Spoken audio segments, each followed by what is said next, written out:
Isang yugtong ang di mo akalaing darating. Biglang hintot ng orasan, dating mo'y kalapitin.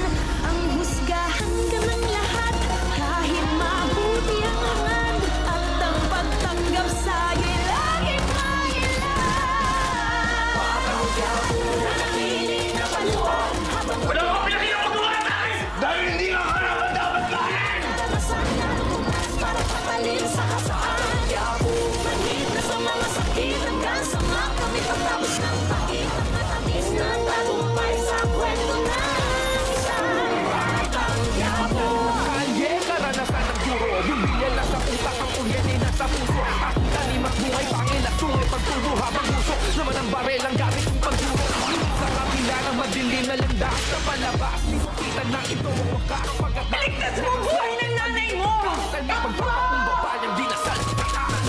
Bumigat ng kumalaban ng lahat, di mo pamanti ang sapat na Oo, bakit hindi ako alam tatay?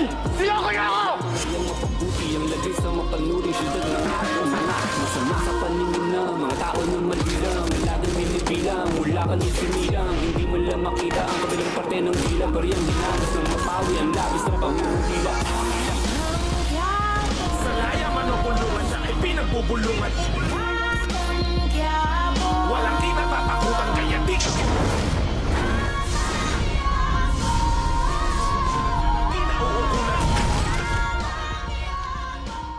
Baklas mga negosyo to. Nagbibenta po ako ng mga high-end na mga sakyan saka mga diamante. Kailan natin pwede pag-usapan? Kung available kayo bukas, pwede niyo po puntahan doon sa lugar ko para makita niyo. Sounds great. Ang sabi niya, gusto niya tayo maging kaibigan. Gusto niya makita yung mga produktong binibenta natin. Lalong-lalo na yung mga diamante.